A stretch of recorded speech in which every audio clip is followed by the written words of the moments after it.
Hello student, welcome to day 3। हमारा 90 day का challenge में आज हमारा 3 डे है।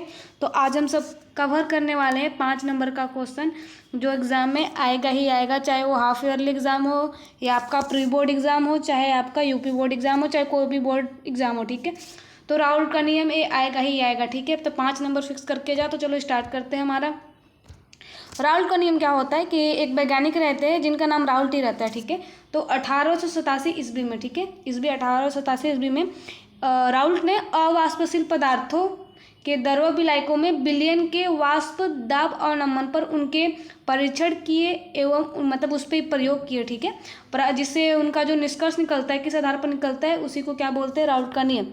इसी को मतलब एक प्रयोग किए, उसी को अपना नाम से राउल्ट के नियम प्रस्तुत कर दिए। ठीक है, जिसे ये राउल्ट का नियम कहा जाता है। अब इस नियम के अनुसार क्या होता है कि कोई भी विलायक, ठीक है, मतलब किसी विलायक में कोई अवाष्पशील विलय मिलाएंगे। ठीक है, मिलाने पर उसका जो आपेक्षिक अवनमन होता है वो मोल प्रभाज के बराबर हो जाता है। ठीक है, तो यही हमारा राउल्ट का नियम होता है। ठीक है, इसके बाद जो राउल्ट का नियम का जो फॉर्मूला होता है, जो आप सबको एग्जाम में लिखना ही लिखना है। ठीक है, जितना भी 5 नंबर में बताया जा रहा है, जितना भी इस पीडीएफ में लिखा गया है, ठीक है, तो बिल्कुल वही सब छाप के आना है और कुछ करके नहीं आना है। ठीक है, तो माना किसी विलायक का वाष्प दाब, ठीक है, वाष्प दाब यानी दाब को किससे डिनोट करते हैं, प्रेशर यानी पी से, इसलिए इसको क्या माना गया है, पी नॉट। जैसे ये लगा हुआ है, ठीक है, ये क्या है हमारा पी नॉट, इसको नॉट बोलते हैं। ठीक है, इसके बाद उसके अणुओं की जो संख्या क्या होती है, यन। नंबर संख्या को किससे डिनोट करते हैं, नंबर से, इसलिए इसको यन से डिनोट किया गया है। तो इसमें विलय पदार्थों के स्मॉल यन अणु मिलाने पर विलयन का जो वाष्प दाब होता है क्या होता है, पीएस।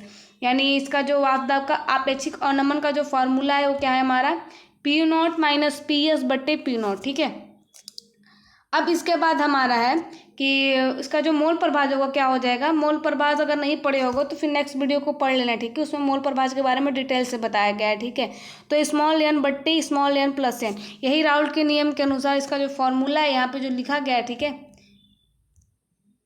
यही हमारा राउल्ट के नियम का फॉर्मूला है, P not minus P S, यानी जो हमारा वाष्प दाब माइनस हमारा विलयन का वाष्प दाब बट्टे वही हमारा वाष्प दाब इक्वल यन क्या है हमारी अणुओं की संख्या बट प्लस मतलब बट्टे में क्या है अणुओं की संख्या प्लस अणुओं की संख्या वही है, बस स्मॉल एन और कैपिटल एन का बस डिफरेंट है। अब इस समीकरण को राउल्ट के नियम का समीकरण या राउल्ट का सूत्र कहा जाता है। यह समीकरण उस विलयन के लिए मान्य है जिसमें अवाष्पशील विलय घुले रहते हैं। ठीक है, अब इसको प्रूव किया है अच्छे से। ठीक है, तो ध्यान देखना, 1 माइनस, एग्जाम में बिल्कुल लिख के आना है, ऐसे ही लिख के आना है। ठीक है, 1 माइनस पी एस बट्टे पी नॉट इक्वल क्या हो जाएगा हमारा, एन बट्टे small N plus capital N. ठीक है, बिल्कुल इसी प्रकार पढ़ना है, 1 माइनस पी एस बट्टे P not equal 1 minus small N बट्टे small N plus capital N.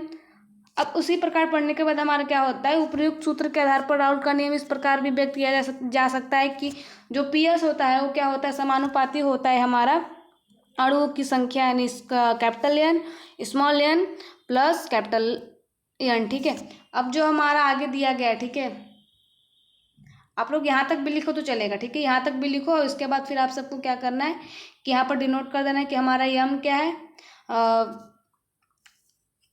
विलय अणुभार, और यम क्या है हमारा विलायक का अणुभार। ठीक है, अब इसके बाद उपयुक्त का जो समीकरण बनता है, तो उपयुक्त समीकरण में जो यन और कैपिटल एन और स्मॉल एन का जो मान रखते हैं।